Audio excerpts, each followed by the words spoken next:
This is not Europe. This is one of the mysterious cities in the world, in Russia. And by the end of this video, you'll want to be here. A city born in the marshlands, envisioned by a Tsar who wanted a window to the west. It stands apart from anything you expect from Russia. Here, baroque facades reflecting the waters of quiet canals and golden domes rise above misty mornings. Every corner holds a paradox. Imperial opulence meets raw, creative energy. This is not a tourist gimmick. This is a living, breathing city of contrasts. Welcome to St. Petersburg. It took 40 years to build it, and it weighs more than the Eiffel Tower. Do you know how much one column weighs? I didn't know that, but one column weighs about 114 tons. Can you imagine that? We're talking about St. Isaac's Cathedral, a masterpiece of Russian neoclassicism. These red granite columns weren't just built.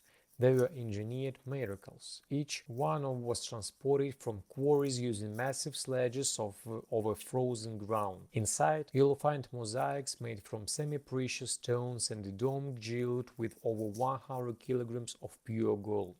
To climb to the top, and the city opens up like a painting beneath your feet. St. Petersburg has 90 rivers and more than 340 bridges. That's more than in Amsterdam and Venice.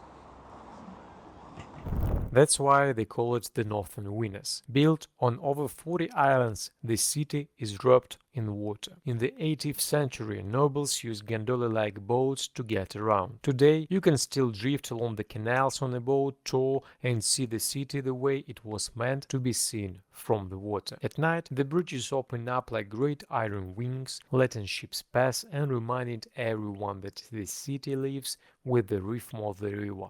Back to the 18th century, these islands were served to the Russian Navy. Ships were tested here and sails trained. This is New Holland Island, and today it looks completely different. Once off limits to the public, it's now one of the city's coolest spots.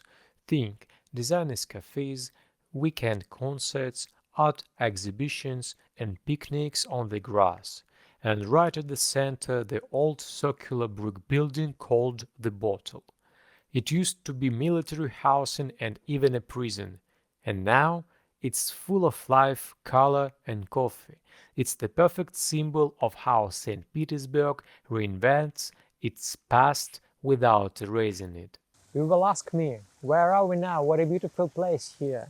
This elegant palace by the river once belonged to one of Romanovs, to Alexei Grand Duke, the son of Tsar Alexander II. He loved music, theaters, and this palace was his retreat. It's now the St. Petersburg Music House, and inside its golden halls, young musicians train and perform. Built in the late 1800s, the place was designed by the same architects who worked on the city's grand cathedrals. From the balconies, you can see the Neva shimmer in the afternoon light.